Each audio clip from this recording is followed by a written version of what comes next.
हमारी पुरानी आत्मिक चिंतन नहीं चल रहा है, ये बोला ना। आत्मिक चिंतन क्या है ये बताओ। आत्मिक चिंतन मतलब रोज का जो हमें प्रोसेस लगता है कि हाँ, क्या? मतलब पुराने थॉट बैठ जाते हैं जब हाँ, कैसे बैठ जाएंगे पुराने? कैसे बैठ जाएंगे? साइलेंस नहीं आती क्या? कब? यहाँ पे साइलेंस नहीं है। कभी नहीं आती। जब तक कुछ चाहिए नहीं आएगी। कुछ नहीं चाहिए तभी आएगी यहाँ, वो स्थिति है।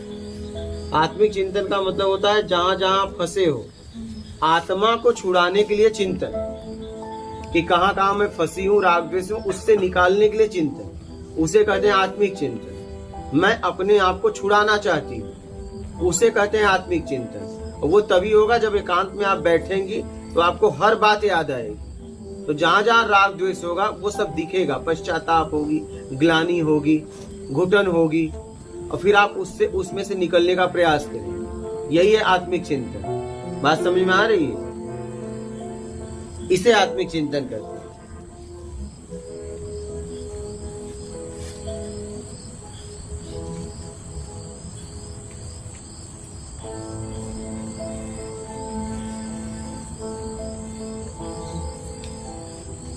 तो दिन भर यही आत्मिक चिंतन नहीं तो हुआ क्या? आपका सारा कर्म ही दिख रहा था ना। कौन सा थॉट्स आ रहा था बताओ? आपके किए गए कर्म। तो बस यही तो आत्मिक चिंतन है, और क्या। देखो मैं आज कितनी तेजी से ये सिस्टम करवाएगा आपसे, या तो फिर वही 1-2 दिन में नर्मदे है। यहाँ भंडारा थोड़ा चले, यहाँ साधना हो क्या? हाँ, यहाँ खाए के पेट थोड़ा क्यों फुलाए?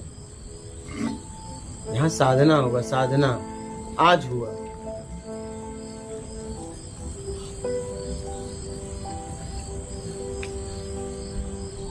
यहाँ रहेगा तो सधेगा, नहीं तो भगेगा। इस 16 तारीख के बाद का वो है बैनर पे आने वाला नाम।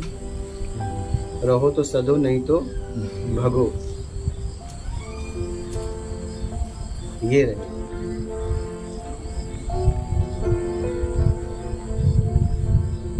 अब कहे का मतलब सुबह काढ़ा, दोपहर की नाश्ता, शाम की भोजन, और दोपहर जब चाह तब सो, और सत्संग। तो ये तो क्यों भी रहे ले का? क्यों पढ़ा रहे? आराम से साधक बन गए, घर का मारा, मेहरी का निकाला, क्यों भी ऐसे पढ़ा रहे का? पहले तो बिगाड़ दिया। हाँ, यही तो राखी धोखे में जबरदस्ती।